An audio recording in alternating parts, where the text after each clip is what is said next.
વિશ્વભરની બેંકોની આગાહી પણ છે કે સોનું અને ચાંદી આગામી સમયમાં મોંઘા થઈ શકે છે, કે સોનું અને ચાંદી બંને એના ટોચ સુધી પહોંચી ગયા હતા, પીક પર હતા।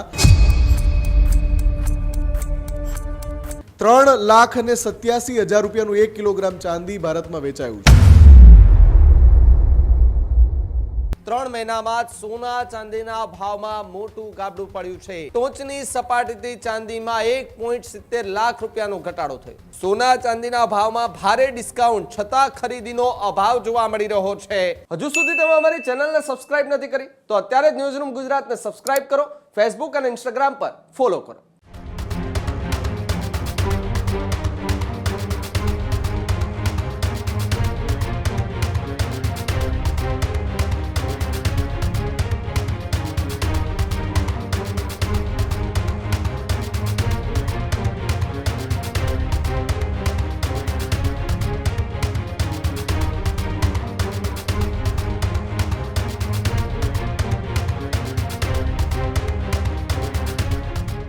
અને મહત્વપૂર્ણ સમાચારોમાં આગળ વાત કરીએ તો સમાચાર સોના અને ચાંદીના ભાવને લઈને સામે આવી રહ્યા છે। ઘણા લાંબા સમય બાદ આ સમાચાર જે છે એ ઘણા લોકો માટે આ સૌથી મોટા સમાચાર પણ કહી શકાય કે જ્યાં સોના ચાંદીમાં સૌથી મોટા ધોવાણનું ક્વાર્ટર 3 મહિનામાં જ સોના ચાંદીના ભાવમાં મોટું ગાબડું પડ્યું છે।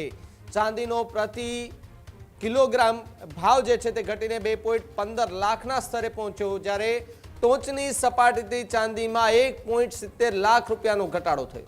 ટોચની સપાટીથી ચાંદીમાં 2.5 લાખ રૂપિયા તૂટ્યા, જ્યારે સોનામાં પણ સતત ધોવાણના માહોલથી આશ્ચર્ય જોવા મળી રહ્યું છે।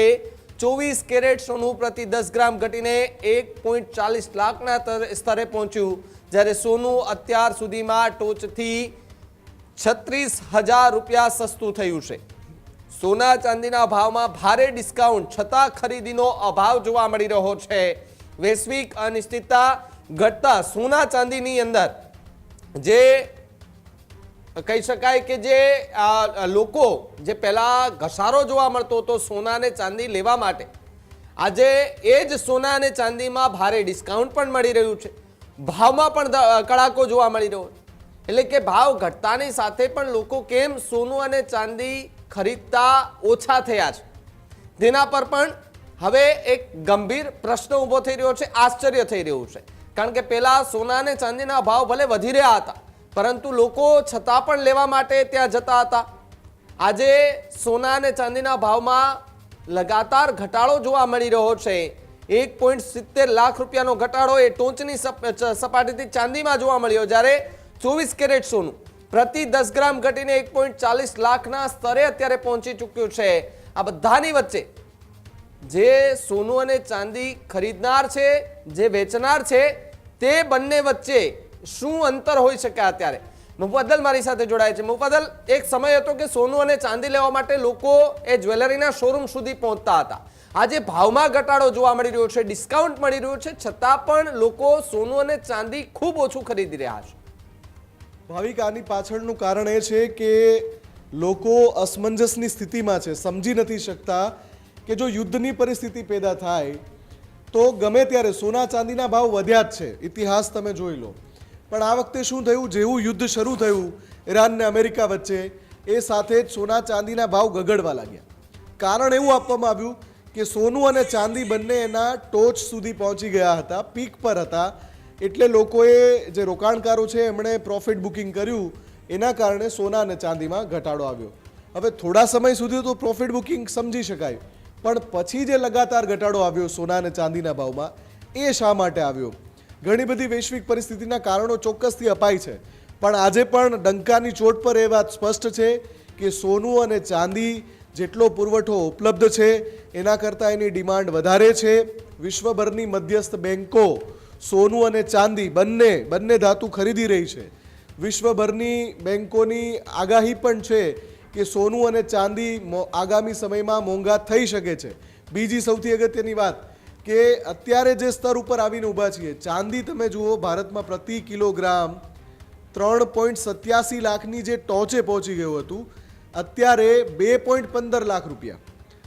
2.25 લાખ રૂપિયાનું ડિસ્કાઉન્ટ છે. એટલે કે આપણે બહુ નજીક છીએ એ સમયને કે ભાવ જે ટોચ પર પહોંચ્યો એનાથી અડધા થઈ જાય ત્યાં સુધી આવી ગયા છીએ આપણે.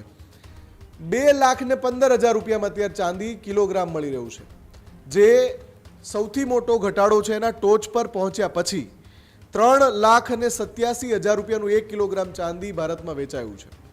હવે સોનાની વાત કરીએ. 1,76,000 રૂપિયાનો સર્વોચ્ચ જે આપણે પીકનો રેટ જોયો છે સોનાનો પ્રતિ 10 ગ્રામ. અત્યારે પ્રતિ 10 ગ્રામનો ભાવ છે એ 1,40,000 રૂપિયા. એટલે એમાં પણ 36,000નું ગાબડું છે. આ બંને ધાતુમાં જે અત્યારની સ્થિતિ છે, હવે યુદ્ધ પૂરું પણ થઈ ગયું છતાં પણ હવે એમાં જે ઘટાડાનો દોર છે એ રોકાઈ નથી રહ્યો. એટલે અસમંજસની સ્થિતિ છે કે આખરે આવું શા માટે થઈ રહ્યું છે. એકવાર જો આમાં તેજીનો ટ્રેન્ડ જોવા મળશે તો ફરીથી સોના અને ચાંદીમાં ખૂબ ખરીદી થવાની છે. પણ લાંબા ગાળાના જે રોકાણકારો છે એના માટે આ સુવર્ણ તક છે. સોનું અને ચાંદી દરેક ઘટાડાએ થોડું થોડું ક્ષમતા મુજબ ખરીદી લેવું જોઈએ જો તમારો લાંબા ગાળાના રોકાણનો પ્લાન છે. અત્યારના દર સોના અને ચાંદીના આ જ કહી રહ્યા છે કે આ તક છે અને ઝડપી લેવી જોઈએ. ખબર નથી, હજુ પણ ઘટી શકે છે ભાવ. એવું નથી કે આ છેલ્લું તળિયું છે, હજુ નીચે જઈ શકે છે. પણ દરેક વાર ઘટે એટલે થોડું થોડું ઉમેરવું પોર્ટફોલિયોમાં. આવું નિષ્ણાંતો લગાતાર સલાહ આપી રહ્યા છે. જી બિલકુલ, આભાર મુફદ્દલ જોડાવા બદલ અને માહિતી બદલ. હજુ સુધી તમે અમારી ચેનલને સબસ્ક્રાઇબ નથી કરી તો અત્યારે જ ન્યૂઝરૂમ ગુજરાતને સબસ્ક્રાઇબ કરો, ફેસબુક અને ઇન્સ્ટાગ્રામ પર ફોલો કરો.